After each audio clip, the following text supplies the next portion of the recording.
Hello and welcome to Illuminations with Tiina and Fi. I'm Fi.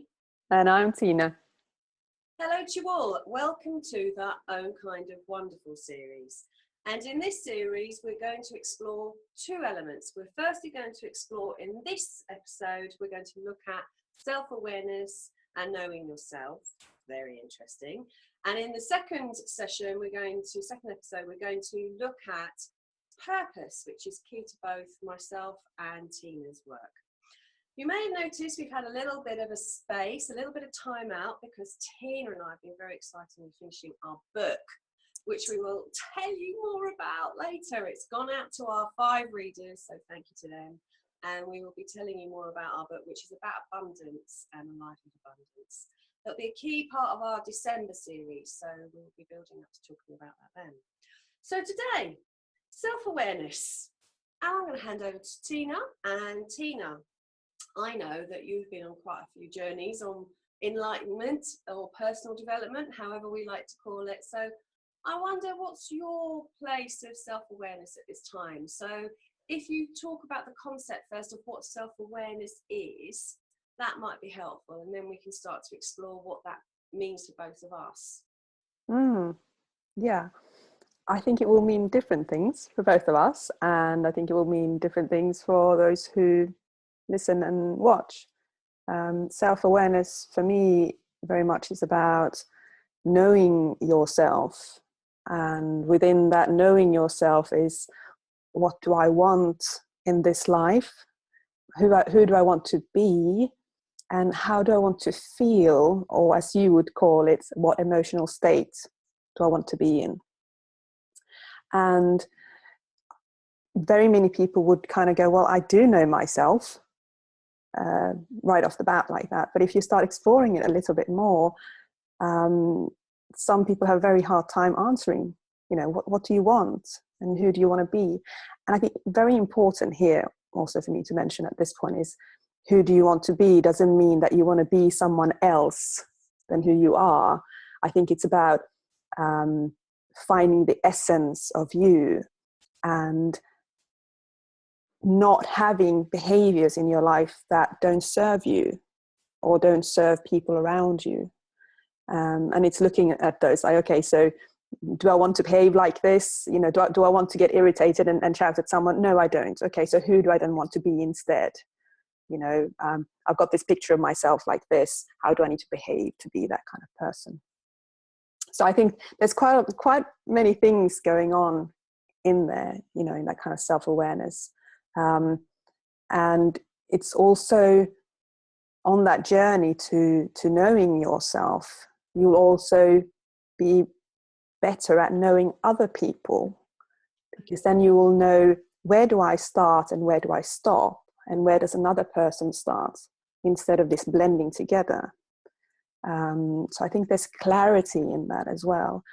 And within that clarity is responsibility for actions and behaviors and feelings or emotional states. I'm responsible for my own feelings. We so often want to blame how we feel on someone else.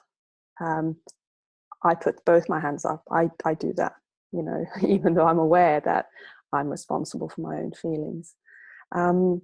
But once you kind of get into that kind of, oh, I know myself, I know what I want, I know who I want to be, I know how I want to feel, it opens up so many possibilities in your life. There you go. That was a monologue for you, Fifian. It was great. Whoa, I might have to ask more questions like that to get you talking for so long, Tiina. Well, this is the subject I love, so yeah, go. So for you, there's quite an element of choice in all of this. So there is the concept of self-awareness as in getting to know who I am, okay, and then there's an understanding about that, but then there's quite a bit of choice in there as well about then, am I okay with this, and who do I want to be, as in not, whoever, Brené Brown or number one, but who do I want to be, as in that would be right for me? Yeah. Okay. And I think for me, just kind of look at my background a little bit, why I'm so interested in that is I, back in the day, I did a degree in media. And of course, we looked very much at cultural signals and norms and how we get influenced by society, culture in all its forms around us. And kind of understanding that influence, not just from external culture, but culture within families. Yes. And kind of then exploring self-awareness and kind of going, well, I want this, or this is how I want to be, and scratching the surface, like, oh no, that was Elle magazine. That was Elle magazine, and that was Game of Thrones. Actually, no, I don't want that. That's actually from there. What I want is something totally different that maybe is not so celebrated in culture. Like, what you're doing this, what you should be doing this instead, because this is much more highly regarded as a society or a culture now. And that's kind of where it kind of gets really interesting for me, when you kind of start separating those things. Am I making sense at all? I have no idea. Yeah, definitely. And a couple of things are triggering off for me.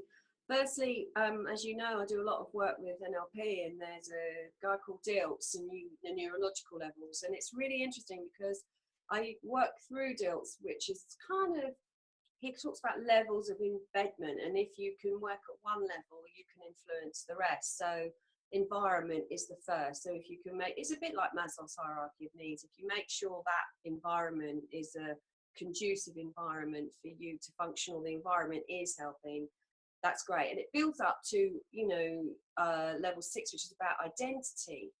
And it always intrigues me, because often when I work with clients, and I'm working with a client at the moment, it's this identity, that's where there's this massive hole. And when we've started to look at it, even though we've done belief work, it's this identity that's lost. And it's, so who do you want to be then?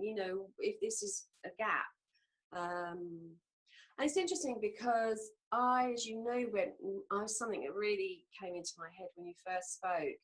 I went on the Daring Way, as you know, recently, which is called psychoeducational, which mainly means you spend 3 days in a room with 12 people you've never met before, sobbing quite a lot. So there you go. All moving forward. And you know what? It was so enlightening, because I have obviously read a lot, learned a lot, who's Fi. And I realised something so dramatically, as you know, not through necessarily the course that helped, but the follow-up work that you do from the course.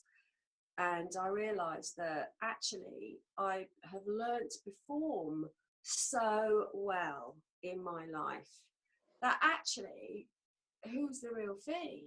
It was, oh my goodness. So I know what you mean. And actually, that's okay, because so who do I want to be, genuinely, and that's when I, as you know, have a look at desired emotional states, and so they're the driver. So what emotional states do I want to have, mainly spend my time in? But yeah, who is Fi? And so sometimes the self-awareness, I suppose, can bring you to a big massive question of, who am I? And then what you're saying is, then we have choice about that. They know now in positive psychology that only 40%, by Seligman, 40% is influencing who we are from our background, cultural, genetic, blah, blah, blah. So that leaves 60%, well, it's 10% is environmental, which is very small when you think about it. But 40%, we have 40% control over who we want to be, how we want to be, our mindset, through our own thoughts, which is what you're saying, isn't it? Yes. And of course, our environment has an influence on us. We can, to a certain extent, change our environment, meaning our friends and where we live, In a bigger cultural aspect, it might be a little bit more difficult, but it's still possible. But I think the key is always knowing, okay, so who am I, and who do I, what imprint do I want to leave in this world? When I lie on my deathbed and I look back, to know that I lived my life the way I chose to live it, and I'm done. I had joy. It wasn't always easy, but it was a good life. And kind of sometimes you can even work backwards.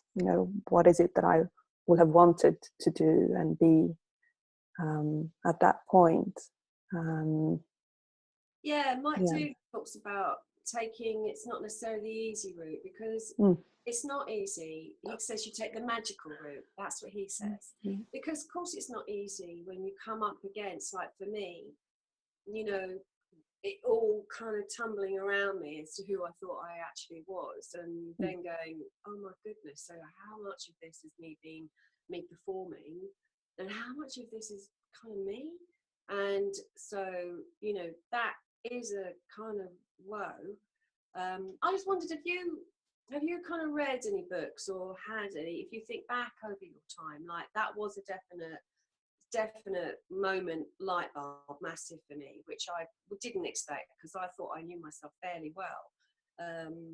So anything that, your book or movie or anything that you've experienced that comes to mind around an enlightenment moment for you around self-awareness? I'm sure there has been, but I can't pinpoint anything right now.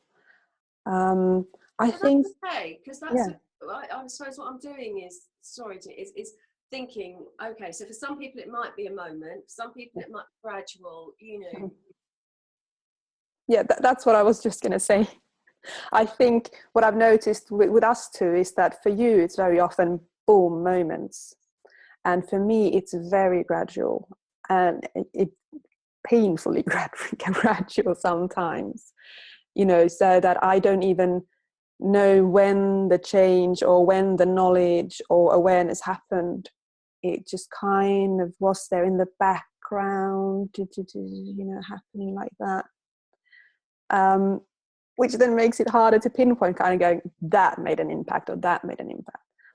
I think so many things have made an impact, and I think we work in this field, we work with people, and that requires us to kind of keep on. I know you don't like the word developing.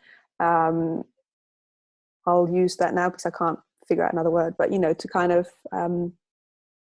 enhance, and dig, and we read a lot, we see lots of talks, go on courses and things like that. And I think everything, even those things that when you go and do them you think that didn't have an impact, I think there's always something trickling in. And actually, thank you by saying that, because the developing thing is quite interesting, because I've obviously been influenced by, the Taoism from the retreats that I've been on a very, very inspiring, insightful man, David. And in fact, Mike Dooley, when I went on the Matrix recently, he talks the same. And funny enough, I heard someone else say this. There's a belief that we are a divine spirit in a human form. And so therefore we come into this earth perfect and wonderful. And what happens is we tell lies to ourselves around who we are. So in a way, what they would say is that what you and I are doing are just uncovering the lies. Mm-hmm. And if I look at the Daring Way, that's what happened. What was happening, I had been telling myself a whole load of lies that in order to be liked, loved, probably loved, this is how I needed to be. And, so that's it's not about developing, it's about being true to whom you really deeply came into this world as a baby, which is slightly different to other beliefs where they believe you have come in with original sin. So it's just a slightly different perspective. So that's why it's this self-awareness is quite interesting, isn't it? Because there's quite a lot of layers to it. Yes. We're out of time. I just want to know the last name of that guy, Dave, that you went on the Taoist. David James Lee's. Oh, okay. No, because I saw this fantastic talk that I'm going to send to you by another Dave. And he talks about Taoism, and he talks about, this is a total off track, talks about female and male orgasms. Males, in order to live longer, males need to have less orgasms, and women, to live longer, need to have orgasms all the time. An interesting talk for you. I will send it to you. And bizarrely, my book club at the moment, we're looking at the Taoism of Poo by Benjamin Hoff. All right. Who wants to explore more around that. It's we're just starting to read it for the book club next time, so I'm looking forward to that. Exploring it again a bit deeply. So Tiina, question today. Yeah. Go on. This is your love. I'm a bit. Why am I reticent? I'm reticent to ask a question like, so how do you know who you are? That doesn't, in the light of what we just talked about, that doesn't sit well for me. So what's the question, Tiina? I would love to have a question around wonderful. You know, how can you live your own kind of wonderful? And I think, the key in that question is own your kind of wonderful, not anybody else's. Yeah, brilliant. I'd like to put that question out. Perfect. Thank you. Good. So, yeah. Till the next session. So if you've enjoyed this, then please do subscribe, because obviously it will then be put into or you will receive it every Friday, as we always do. And we look forward to next time when we'll be looking at purpose. Thank you. Thank you, Tiina. Thanks, Fi. Bye. Bye now.